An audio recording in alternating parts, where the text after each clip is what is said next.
I think we should go ahead and get started. Philip knows that we're here. I know that he had some meetings stacked around this meeting, so I think the best way for us to move forward is to go ahead and start without Philip, and we can catch him up when he comes in. Let's start off by introducing ourselves. Um, who are you? What context are you in right now? Like, what organization are you representing, or any of those things? What are your pronouns? It will be great. I guess I'm on my Zoom account that doesn't have my pronouns in here. Uh, put your pronouns in, that would be great to help everyone remember what your pronouns are. If you could edit your name, and then uh, Philip is coming in a second. And then just what brings you, what are you leaving outside of this meeting to be focused here today? So something that you just need to leave outside for you to be focused here today. And I'll model that while we start. So I'm Reverend Ali Casey Bell. My pronouns are he, they, or Reverend Ali. I am the I wish, no, I am the minister of congregational life and engagement at Cedar Lane Unitarian Universalist Congregation. And I am the co-chair of I'm so sorry, of the Coalition for Inclusive Schools and Communities in Montgomery County. And what am I bringing here today? I have a little bit of chaotic energy because in just 2 more days, I will be having some gender confirmation surgery. So I cannot even like maintain myself. It is ridiculous how much I have not gotten done and have chaotically done today. So y'all just have me just completely full of joy and chaos. And I apologize in advance, but that is where I am. And that is me. And whoever would like to go next, feel free.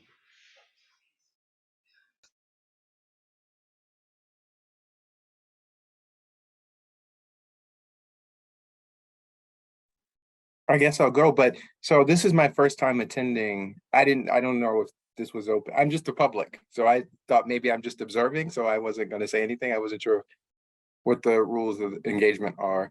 I live in Silver Spring. I'm in South Carolina now visiting my family, but I'm in Silver Spring. I live in Silver Spring. I've been in Maryland for over 20 some odd years. Been in Montgomery County for 21 of those years, and I go to Silver Spring United Methodist Church. Yeah, Darren Fenwick, and so I was just coming to hear about the task force to figure out, what it's about and what people are doing. I knew it was being formed. I knew it had been formed, but I haven't attended any of the meetings, so I was just coming to learn from you all to see what's on tap. Welcome. All right. Hi, Rabbi Adam Rosenwasser, he, him pronouns. I'm the senior rabbi at Temple Emmanuel of Kensington, over on Connecticut Avenue. Let's see, I live in Kensington with my husband and 3 children and dog. Excited to be here. Council President Glass asked me to be part of this, even though I'm officially on the committee, but have not been able to make any of the meetings yet. And I'm trying to leave outside some excitement, flying to Israel tomorrow night, where I've been many times, and which is a wonderful and incredibly complicated place, especially now. But it's my first time leading a congregational tour, so that's a kind of a new dimension for me. And then just having some challenges. I don't want to broadcast this too much, because I think this is public, but just some discipline challenges with my 4-year-old. So trying to put those aside for the meeting.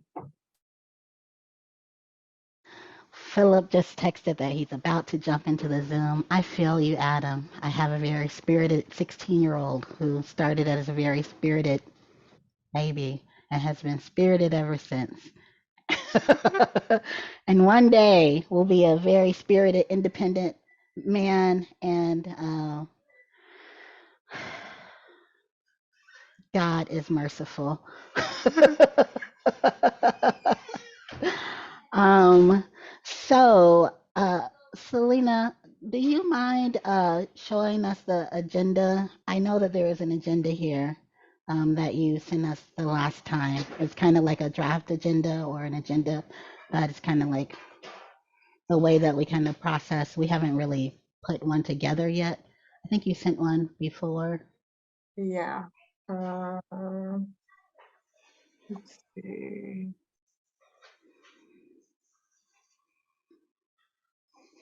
And I forgot to say, I'm a trans man, and I am my sexuality. I'm queer, so queer trans man. Okay.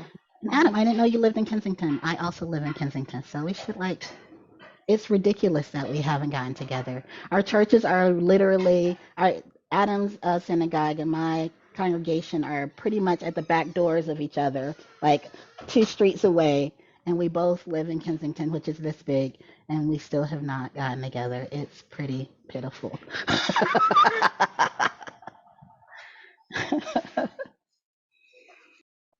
Yeah, we'll fix that after the fall holidays. A little out of my mind until then, but definitely.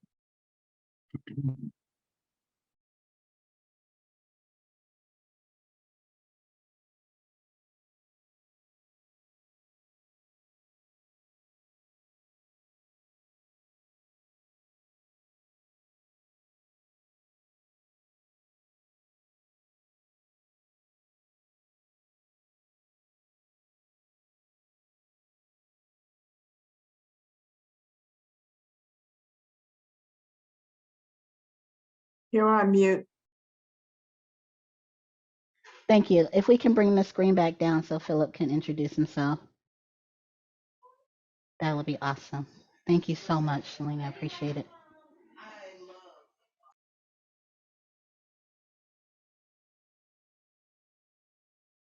Philip, you want to introduce yourself? Absolutely. I apologize for my lateness. And I'm also trying to get my camera turned on. My name is Philip Alexander Downey. I'm the executive director for Living Your Truth. I am also one of the co-chairs for the Coalition for Inclusive Schools and Communities. And I am a Black, queer, first generation American man with Jamaican parentage. I'm a Black person. You can see that in my picture, but you'll see that once my video comes on. And I'm just walking around trying to find my glasses right now, which is why it's not happening.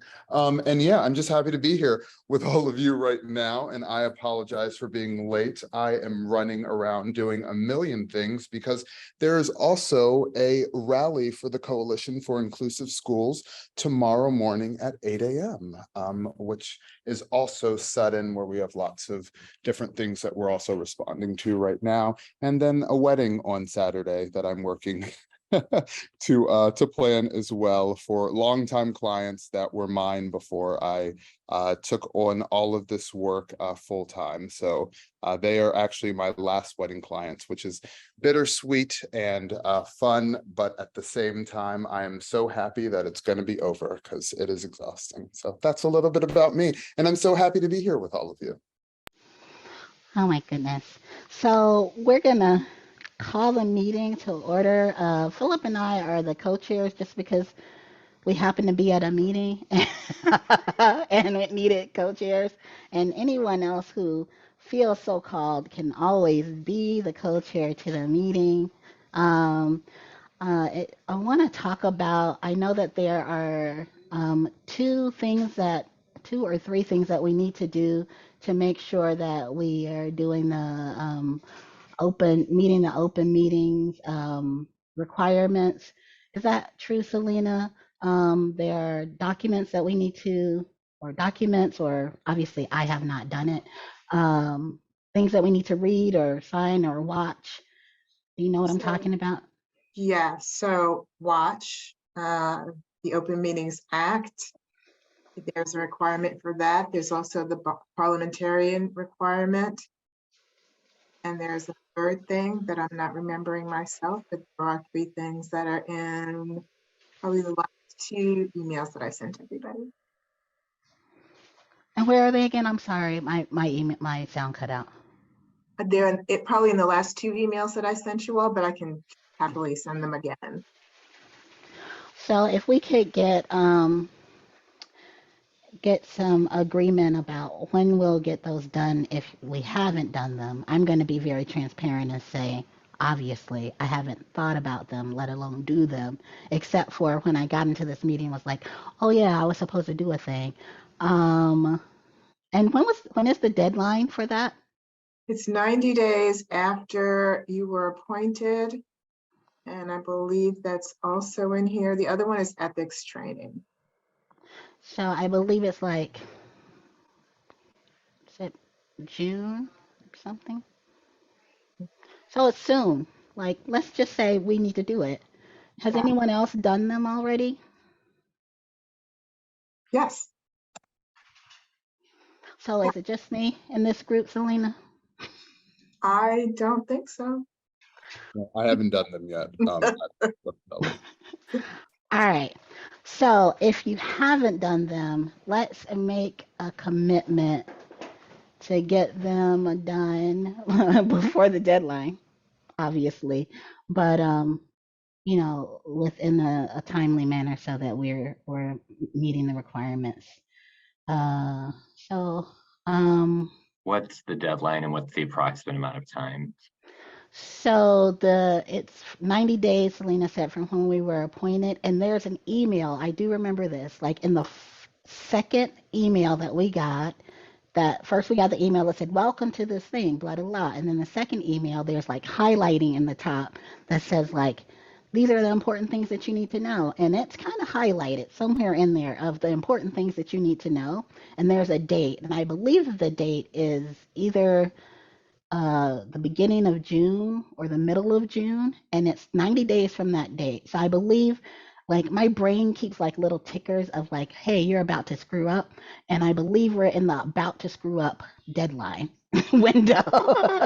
But I don't know the exact date, just to be completely honest with you. It is in your email though, so if you search, I believe it came from Came from me. I'll send it again. And I just mhm, put the other one was the ethics commission. So that I just put those in the chat, okay.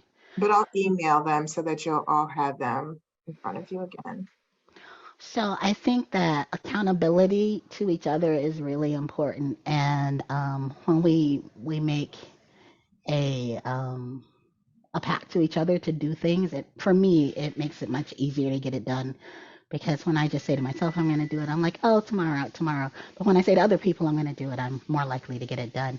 So I'd like to make a motion to complete the things that we need to do within the 90-day requirement for the anti-hate task force, um, and for the assignment of the task force.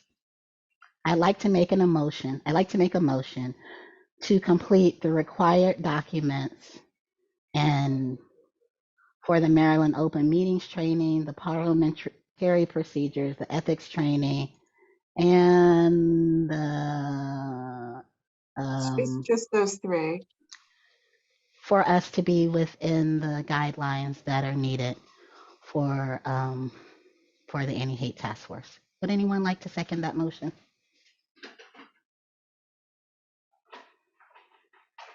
Yeah, I mean, so before I second that motion, I just want to make sure that from a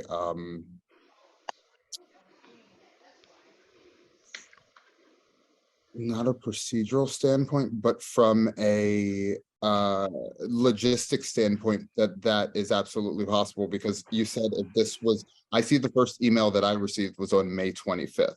So I want to ensure that we're already within the rules, just to ensure that when we say this, that we're not, making something that we are not currently in. I'm just looking back at your past emails, but I definitely think that this is 100% a priority. I know that for each of us.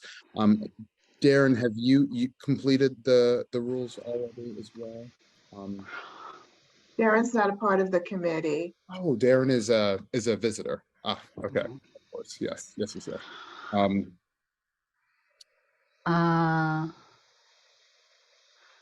Where is it? Let's see. Actually, we are on. Let's see if we can scan our email real quick and find that date or that email. I know that July 11th was the kickoff, but there was a point in time, Selena, that we were officially sworn into the task force when Evan Glass announced it, and that came through an email as well. So I'm just looking for that one. So that was June 27. Hmm. Yeah, June That's 27th. Okay. August, so about September 27 would be 90 days. Okay, perfect. Wonderful. Yes, then I would like to second that motion, Reverend Ali. All in favor? Cool. Wonderful. Awesome. Yeah. That's great. We did a thing. Yes. Wonderful. Okie dokie. That's like the one humongous thing that we need to get past. The next thing on our agenda, I think that we need to talk about is that we have a few things that are happening in our county that are related to hate. I think one of the big things that we see on the news that Philip and I are kind of involved in is this Moms for Liberty um, stuff that's happening. They are galvanizing the community right now. Do you want to talk more about that, Philip? Absolutely. So, Moms for Liberty, unfortunately, are utilizing the hate speech and also some unfortunate religious bias to spread disinformation about books that have been instituted in our school system for a while now, and that are available and that are being shared that just have inclusive language. It really depends. So right now there's a lawsuit that has a specific set of books that are being talked about that are available from pre-K through, is it 8th or 12th that are in debate right now? Reverend Ali? I think we're debating elementary school. Elementary school. Okay, so pre-K through 5 books that are just inclusive language about LGBTQ folks, so that we just simply exist. You know, they're all different types of personalities. I know that there are several books within the school system and within the curriculum that include LGBTQIA folks, but these particular books are specifically in elementary schools, according to, I'm just going off of what you had just said, Ali, that these are books that are part of the lawsuit. But this is a much bigger issue where the language that they're using is like language like grooming and teaching your children about queer and gay sex, which is we all know is not true. And so right now we are utilizing messages of love and encouragement and affirmation, and bridging gaps that we really need to combat this disinformation with correct information, while we also listen to the needs of all of our community members. Because there are community members from our minority groups like Muslim and Ethiopian communities who have not been heard in their voices, and they haven't had seats at the table. And so a lot of people are latching on to this specific issue because it's been getting a lot of press, even though this isn't the main issue that they want to be heard about. A lot of it is about representation. And so what I always say is that we don't need less books, we need more books. We need books that really explain our intersectional identities and our wonderful community makeup that makes us so diverse. And so those are the messages that we are really putting out when we are trying to combat this hate. And then one of the things that we're doing in person tomorrow is a rally. And then of course, organizing around this while also sending out social media messages of love and encouragement for like all community members, because, you know, we're much more the same. And so this issue is really an issue of like noise and then also a white supremacist group. Unfortunately, utilizing misinformation to pit minority groups against each other, unfortunately. So you might be wondering, what does this have to do with our anti-hate task force and what we've been asked to do here? And my concern, and I believe Philip's concern, is what happens next? How does this affect us next in Montgomery County when we look at the numbers that we were given for hate crimes and hate-based incidents that happen in our schools already, knowing that our schools are the driving force of hate-based crimes in Montgomery County. So because of this vile nature of this campaign, we are concerned about the nature of how this hate is going to impact children who are LGBTQIA or perceived to be that way, and children who are children of immigrant families and Muslim children or perceived to be that way. Because we have no idea how this is going to work out. It could work out that people are able to opt out or that people are not able to opt out. But the thing that we do know is that when people are disenfranchised, there is a backlash when the game is set up to one side wins and one side loses, right? And we do know that in Montgomery County that all three of these groups are disenfranchised within Montgomery County already. So we are wondering how we, as this coalition, come together to I guess, inform, affirm,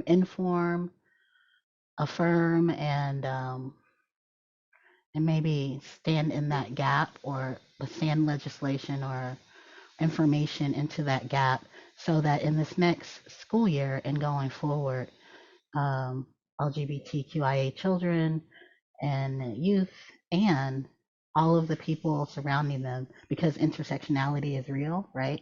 So you can be a LGBTQIA immigrant child who is Muslim or any of those ways. How do we make sure that hate is not something that rises in these groups of people because of this divisive nature that has happened with this group that has come into the county?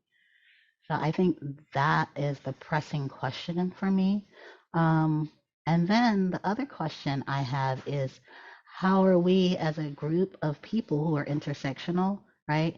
I think it's hilarious when I look at our group that we all had to opt into, when we talk about opting out and opting in, opt into the identity of gay or trans or something and opt out of the rest of our identities to be in this group. And how do we, in our identities, make sure that we show up in the other groups to represent our identities? Because we also know that in those other groups, we receive hate as the people that we are in this group. So I just wanted to open that discussion.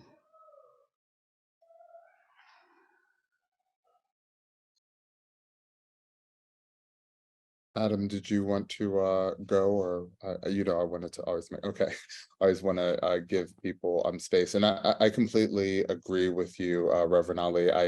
I feel as though we definitely need to make spaces where we as this task force can come together and have those intersectional pieces to show up as Black queer people to discuss and address hate that unfortunately we receive in our own communities.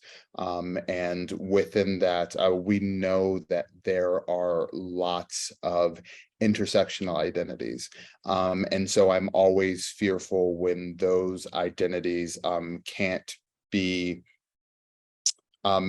they're not allowed to be together, you know, because almost I heard an amazing young lady say that to be Black in the United States is to be queer, because you're automatically seen as being othered. And so like those identities kind of go in together, and they're, you know, they mix, they intermesh, because we know that there's almost a slippery slope to being able to opt out with this conversation that we're talking about, because all identities really matter. And so when I think about like, yes, you know, I'm almost fine. I'm almost fine with saying that, like, introduce, you know, that education on your own time, so that you know, because a lot of it's not about the children, it's more about the parents and what they can accept and learn. And so I think that when we're trying to figure out like how can we bridge these communities, you know, one of the things that I know is that none of the hate is coming from the kids. It is, you know, we teach it to our next generation. And so I really think that, like, you know, it's a multifaceted approach where we are not only like desensitizing children and destigmatizing young people to other cultures and other individuals and societies, and just the fact that we have so many different intersectional identities, while also trying to educate our older folks and generations like myself and anyone who is older than I and even younger than me, about like true allyship, and really unlearning as much as we are learning things, so that we can be in spaces where we can work together.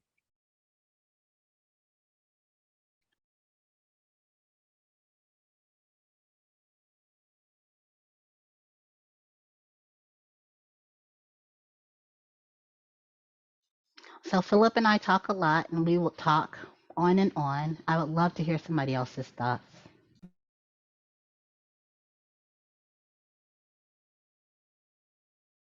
I just think it's important. I hear all that about intersectionality and everything. But I really think it's important with what's going on in the county to really stay kind of focused on that. And I guess the one thing maybe that this task force could do is reach out, especially, I know there's been a lot of opposition out of the Muslim community, and maybe this is a place where we can like build some bridges. That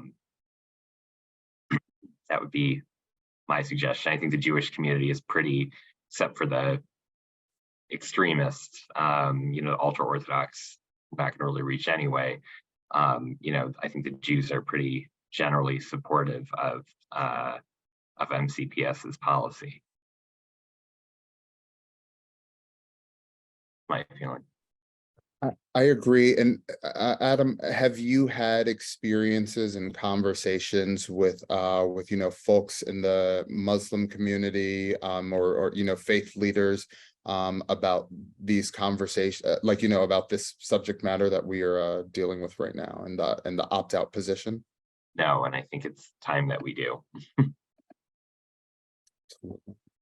Because they're, you know, in my opinion, and you know, they're being used by white supremacists, and you know, I think we need to, but pointing that out, and like, you know, I don't want to tell them, but you know, this is really, after the white supremacists come for us, they're coming for them. So it's pretty clear. Yes, and I think it's also another issue of, like you said, bridging those gaps, because some people, you know, we know that they don't even agree with this issue. It's just that they are latching onto it because they have not had a voice before. And this is the only time that they're being brought to a table, which is so unfortunate.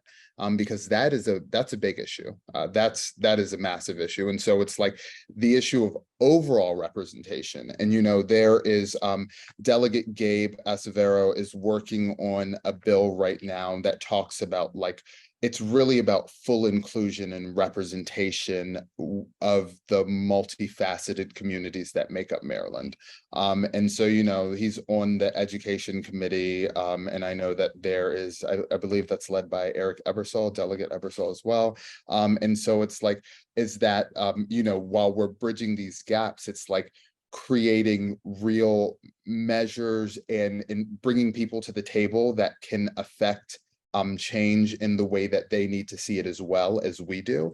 Because like I said, not less books, just even more. Like we should have more books about Islam, more books about queer intersections, more books about Unitarian people, more books about Jewish people, like just more books to really highlight all of these identities. It's like, why get rid of some? We should be adding them in.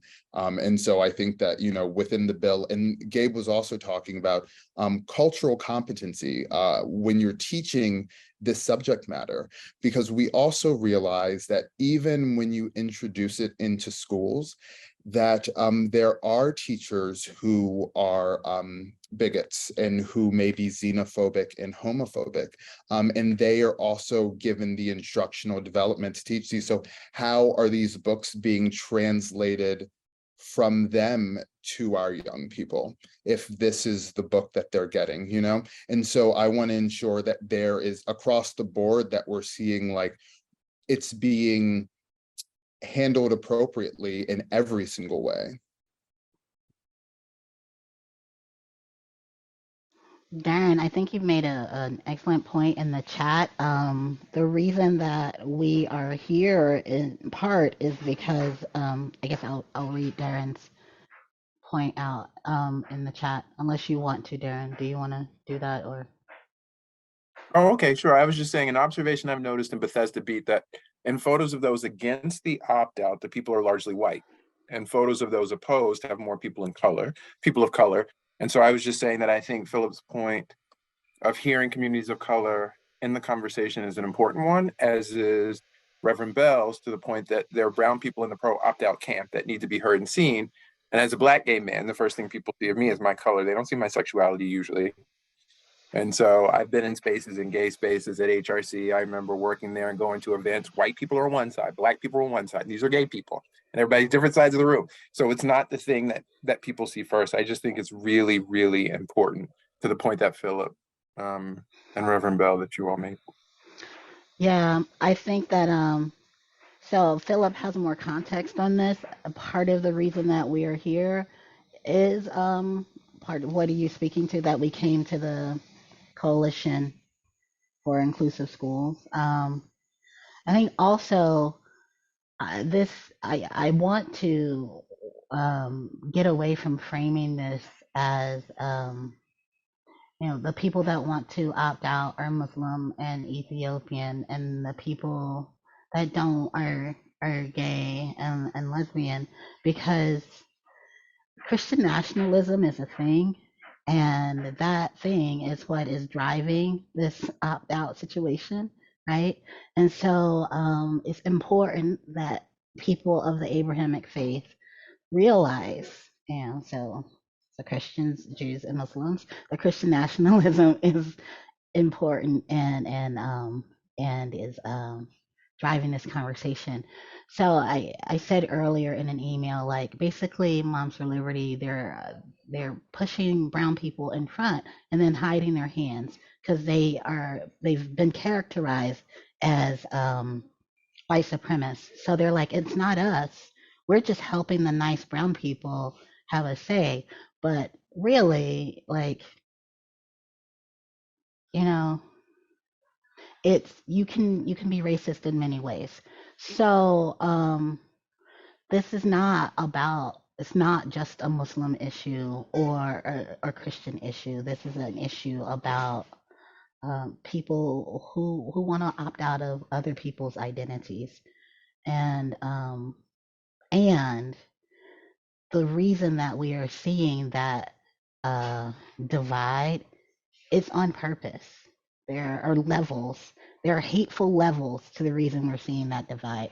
It is intentional in the way that we are seeing that divide. And in this anti-hate group, I just want to call out like the the reason that the brown people are here and opposing it, and the white people over here, I mean, and saying we want to opt out, and the white people over here and opposing it, is because the white people in Montgomery County are seen as liberal, and Moms for Liberty need a space in the vote block of brown people.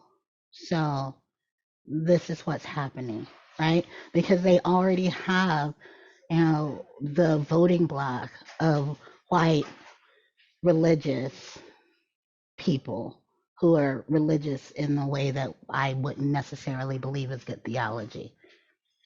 So like I'm just gonna call a thing because that's just what I do. Um, yeah, so it is hateful. I believe it's a hateful act to use people, and because they haven't been given the space to be autonomous in our school system. I believe that's a hateful act. And we, as an anti-hate group, need to, I believe, think about how one of our actions needs to be, how do we hold our school systems accountable for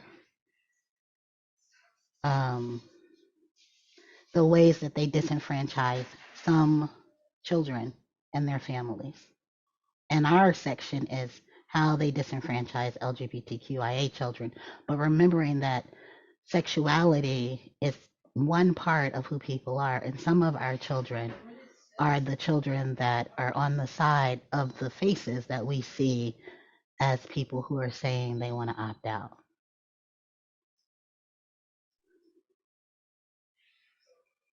I completely agree, Reverend Ali, and I think that within all of that, you know, when you talk about opting out of identities and what we should be doing as a task force, I mean, I think that like you know, the policy measures that we should be advocating for are like funding for cultural competency. And because like within our like school systems, within how like books and things are like how education is taught and how it is rolled out is extremely important as well. Because like if as a parent, when you try and speak to your teacher, to your students, to your child's teacher, and you cannot get a clear answer on how certain books or subject matter is being taught in schools, that's why it becomes troubling, and that's why it becomes an issue. And you know, and we of course, you know, that slippery slope of opting out is, you know, in my opinion, is just, that's what it is. It's like when you start talking about opting out of one identity, you start talking about opting out of a lot of different identities and different subject matter. And like, you know, and like you said, with Christian nationalism, like, are we going to stop teaching you know, science in evolution in classrooms? Like, are people going to be able to opt out of just like basic biology when you're teaching it? Like, if you don't want to talk about LGBTQIA, how are you going to talk about that intersex is biological? And so like, you know, that is something that is scientific, that we have to like discuss, and it's educational, but that's something where it's like, oh, if I am able to explain this, then we're able to have these conversations. But what Moms for Liberty is doing and other white supremacist hate groups, they're utilizing language like grooming your children, you know, for the rally, and for what I see, the individuals who are assembling, who are pro opt-out, that are you know, have these different names that are, like we said, Christian nationalist groups. They are utilizing language such as like grooming and teaching your children about queer sex and like perverse things. And so when I hear those things, it's like it's language that is used to oppress people, and it's misinformation that's used to scare individuals and communities into fighting against each other. And so like, that's why we have to be very clear and intentional with messaging, and also like educational in messaging, because some things, when you're talking about, you know, when you really talk about the basis of what we are discussing with LGBTQIA plus identities, is that they exist. When you begin discussing further intricacies within those identities, this is higher education, and not everyone is going to get it, and like not everyone needs to and study it. We just need to respect all individuals and identities, and we're just teaching, and what we need to be teaching is just respect for each other and individuals and identities, and that we're all community members. And I think that will allow us to do a lot, you know, and like I said, focusing resources. So like, if we talk about policy measures, like we need money to fight anti-hate. We need money being put into our education initiatives, so that we can actually not just have books, but like have appropriate ways of explaining and teaching them to all of our, you know, students, staff, and faculty. I also think that it's important. Who does the education is important. Um, Making sure that in the policies that we lay out, cultural humility and understanding that, uh, you okay, baby? Okay. Making sure that we understand, you know, who the systems choose to educate educators is important. Part of this cultural humility is the reason that if we don't have people who are who have cultural humility, um, we have these issues. Like the reason that people believe that there's a way to opt out is because educators didn't have cultural humility and they made an opt out policy, so that Montgomery County Schools doesn't actually have. So cultural humility and understanding where we're spending the money to make sure that the things that are taught about people who are LGBTQIA are taught by people who are LGBTQIA and who have an anti-racist lens is very important. Um, so I want to ask in our last like 15 minutes, 13 minutes, what what is something that you're hoping that this task force can bring about? And it can be anything. It can be as, you know, like big as you want it, or just like as minute as you can think. Just what is it that when you dream of this anti-hate task force bringing about some kind of change within Montgomery County, what is it that you dream of? And I'm going to stop talking for a little while. My mouth is dry. That's how I know I have talked way too much. You know, ministers, we will talk forever. So I won't be quiet.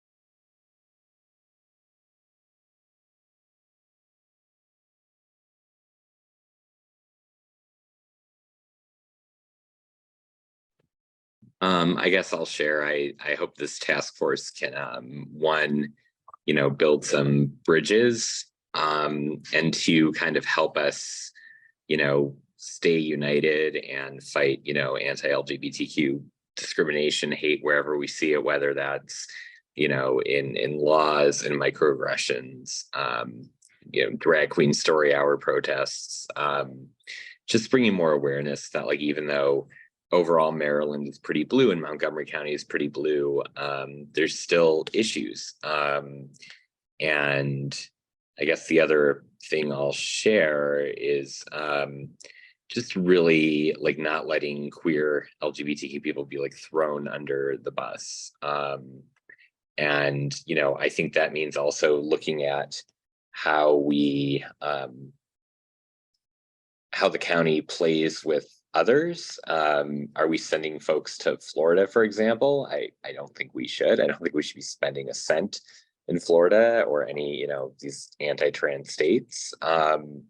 You know, like whether Chick-fil-A is still giving money to hate groups and, you know, making sure we're not supporting them. I just think it's, you know, it's time for us to like just stand up to this hate and expose it. Because like Moms for Liberty, and you know, they're very powerful and they want to wrap it up in, you know, a pretty package and like we care about parenting, and you know, it's just total bullshit. So I think it's, you know, finding our voice a little and, you know, being standing strong.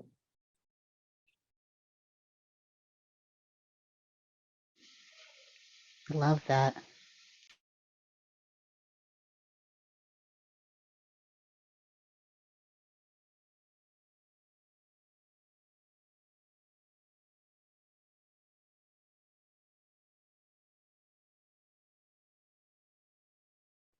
I think one thing that I'm looking for in the best combat of like hate is education, because it often comes from fear, which comes from ignorance. And it's like, you know, and we need money to educate. I think we need spaces and affirming spaces for LGBTQIA plus folks.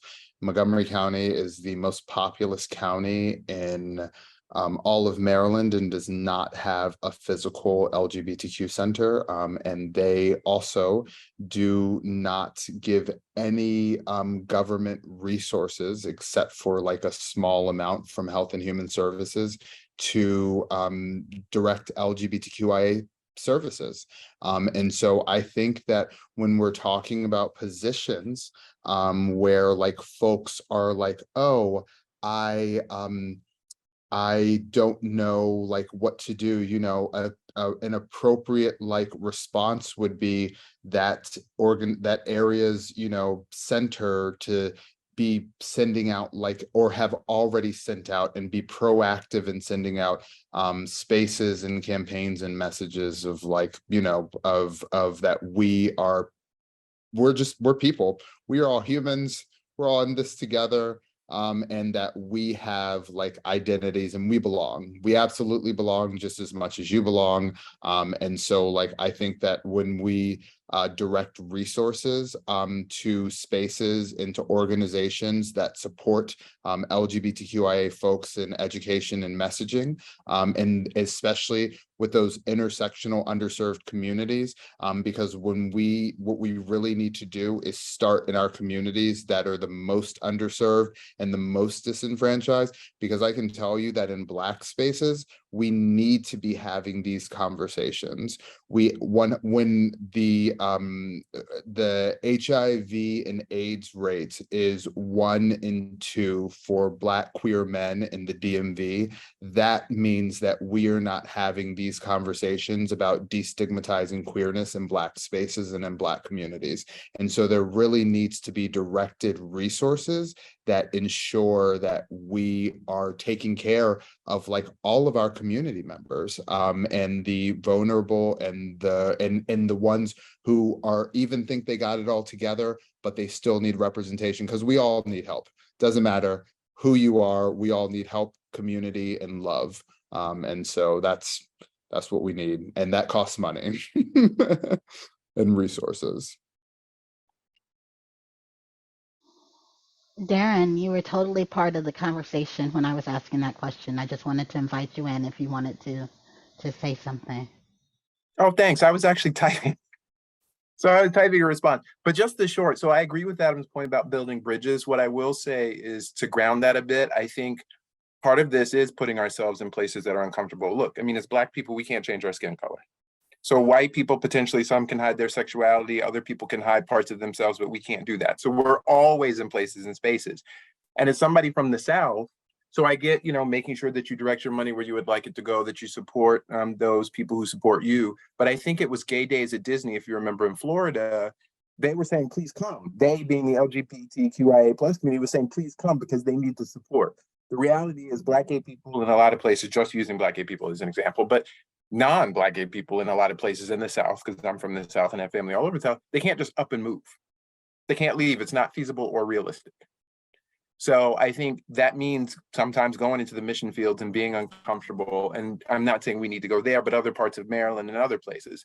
And I don't think we should be forgetting about those people, as Philip mentioned. And I remember working at a long time ago when I was at Center for American Progress, there was a group that came over from the LGBTIA community from Uganda. And so there was this whole thing, Sweden and some other countries wanted to cut off funding because of the stuff there. And they said, because of the anti-LGBT stuff that was going on there. And they said, no, don't do that, because that's important to the people in our community.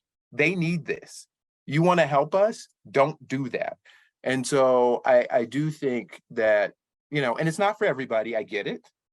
But I do think it's really important to be in those places and to support people in those places. Alabama, my cousin is a lesbian and she's in Virginia now, but her mom is still in Alabama, left the church, and she has outside of her house during Pride Month, she put out all these rainbow flags in Birmingham, Alabama.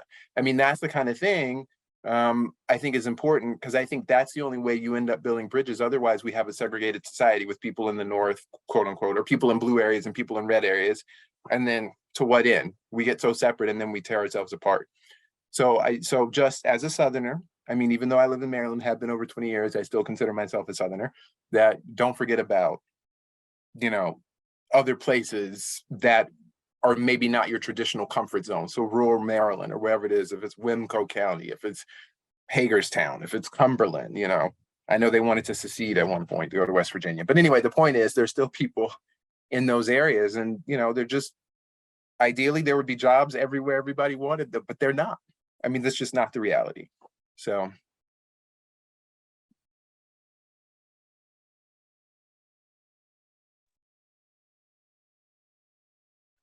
And Selena left in the chat some questions for us to consider. Thank you, Selena. She says, what types of hate crimes, hate incidents, or hate biases have been directed at people represented by your cohort? What can be done to eliminate hate crimes, hate incidences, and hate biases from your community? How can the county increase awareness and understanding about these crimes and incidences, and how, where educational institutions, workplaces, nonprofits, businesses, and what kind of resources are necessary to improve safety and security? I believe we've answered some of these questions. And I believe that some of these questions we're going to be thinking about and answering them in our response. But these are good questions to take with us on our way away from here. I want to say that what I hope comes from this is we need a center. We need a place for people to go. I am also a Southerner, but I spent my adolescence in Philadelphia, and the Philadelphia community, LGBTQIA community, is definitely the reason that I am still alive and still here. It's very difficult to build community without a central place to be, and I think it's so important to have a community center where it is accessible to people who don't have transportation. It is accessible to youth. It has services for people who are marginalized in our communities. I think if I had all the things that I wanted, there would be mental health care, there would be food programs, there would be all of the things that there would be places for seniors. It would be a place where we could encompass joy and resilience and understanding, where we would be able to offer these courses for people to come, so that people could be embedded in our LGBTQIA community. So we're not going out to spread this message sometimes. Sometimes coming into someone's home is the thing that you need to know how to do to really be able to understand the living of the person. So those are some of the things that I hope that we gain from this. Is there an organization raising money to build a center in MoCo? Wasn't that part of the Pride in the Plaza? Philip? Yes, so I'm actually the executive director of that organization. So yeah, no, it's a whole thing. So like Pride in the Plaza, like because like I do everything through a very specific lens of equity, like it doesn't make any money. Like I pay every single performer, every single person from the community stage, and then what we do is we direct the money like back in the resources. Most of the time I'm like utilizing like everything that we get to ensure that we have like those services, but like within that it's a very sustainable program and one that can only grow, and especially grow within partnerships and things like that. So like as it's becoming more, Pride in the Plaza is in its third year. So like for example, I did the straw. I was the director and the director of special events and facility rentals for Sandy Spring Museum, and we did the Strawberry Festival in Alney for it was on its 40th year. The last year I chaired it, and so that festival had over 15,000 people. We spent around $30,000, but we made in our net profit another like 115,000 back. It was ridiculous. It's a massive community project. Yeah. And so like it just took growth.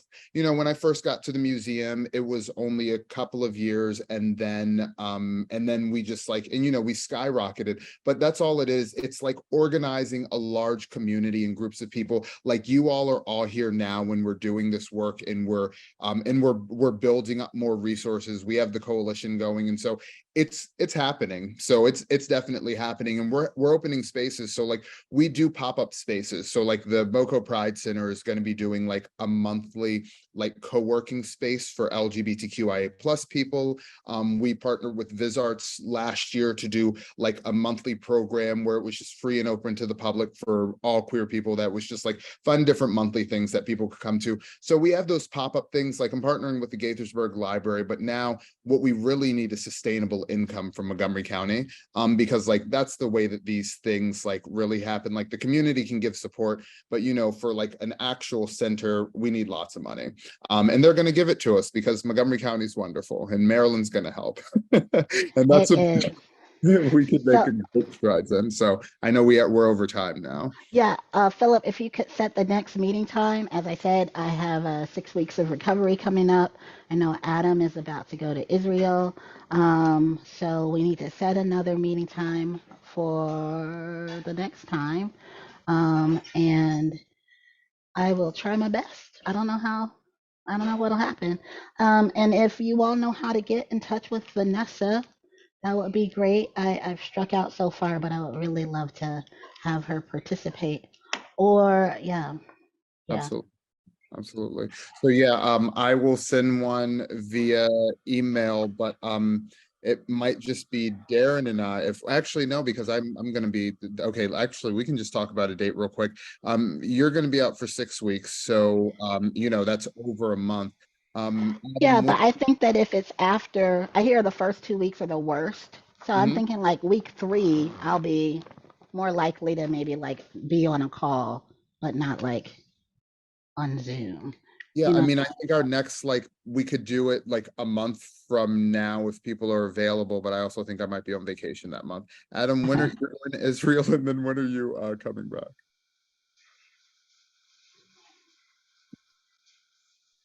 Sorry, I'm leaving tomorrow. I'll be back August 20th, but then it's the Jewish holidays. So Oof. realistically, I'm probably not going to be able to get to a meeting till October.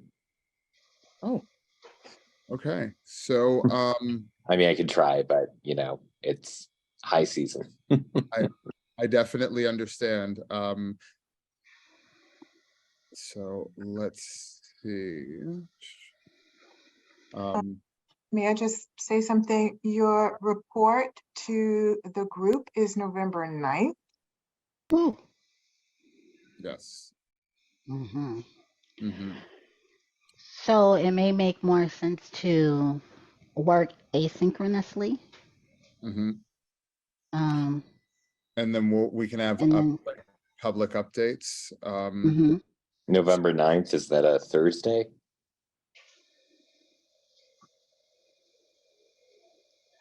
uh,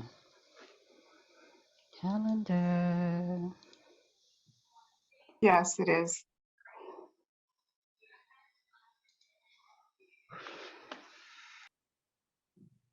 Okay.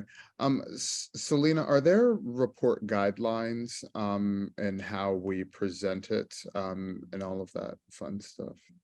Yes, I will resend that. Okay. If you sent it, I'm sure I can dig it up. You don't have to. But actually, you know what? Okay, thank you. I don't mind sending it.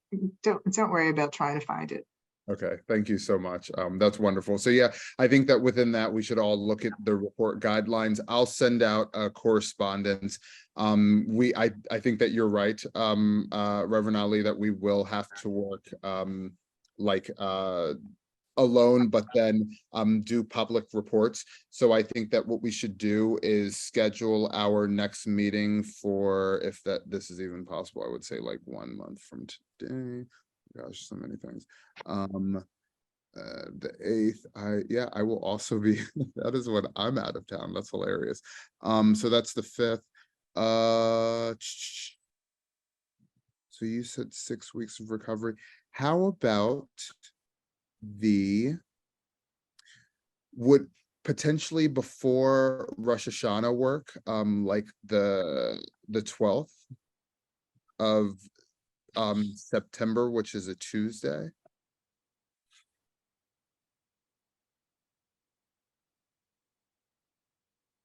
For who?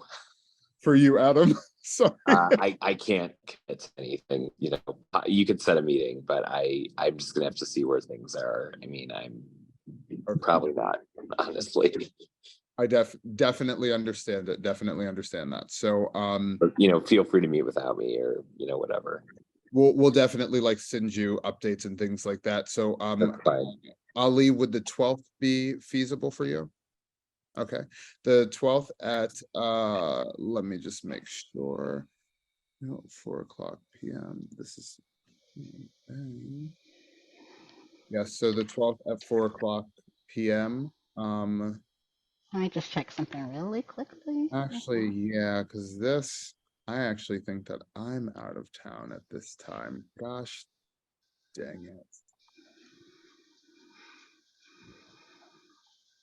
Yep, I am. Sorry, everyone. That was a date that I should not have given. Would the day before work, the 11th? No, I'm actually out of town. I don't get back until the week of the 19th, and that's yeah. What about the very end of August? When do you leave?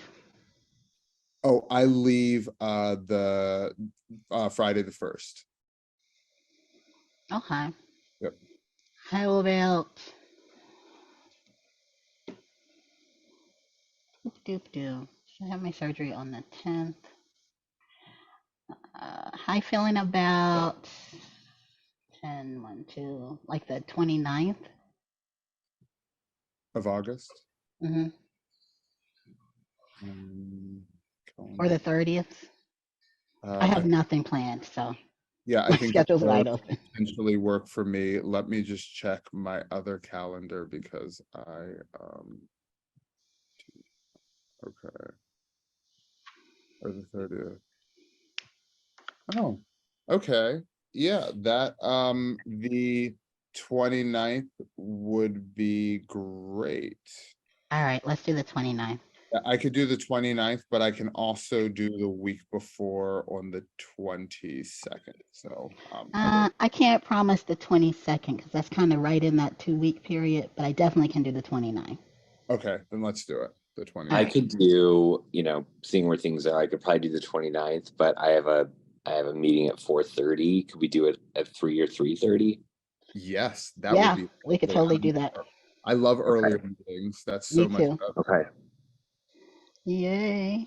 Yes, I know. I'm like, I start my days at like 5. I need early. You coming, Darren? Sorry, I got lost with the day. The But obviously 29th? I'm not a member, so y'all. But I will. We I know. definitely We just like saying the you. next one. This is just called radical inclusion. We just wanted to know if you wanted to come. Oh, yeah, no, I do. Love Okay. it, love it. That's Tuesday, August 29th at 3 p.m. Yes. Work for me. I'll put it in my calendar. Perfect. Oh, that's Perfect. wonderful. Also, Darren, if you would like to get involved in other things, I would love to talk to you about a couple of other committees, like literally working on the Pride Center stuff. Because like, and then just right now, of course, all of our resources are they're satellite, you know, because we don't have a center. So they're outreach resources. And so like, you know, we're always looking for like partners and like individuals who are willing just to contribute like great ideas and directions and leadership to our spaces. I'm putting my email in the chat. Okay, wonderful. Well, I'm motion to adjourn this meeting. I guess I will second. Everyone in favor of doing that? Aye, mateys. Aye. All right. Thank you. Take care, everyone. Good night. Right? Be well. Bye-bye. Bye.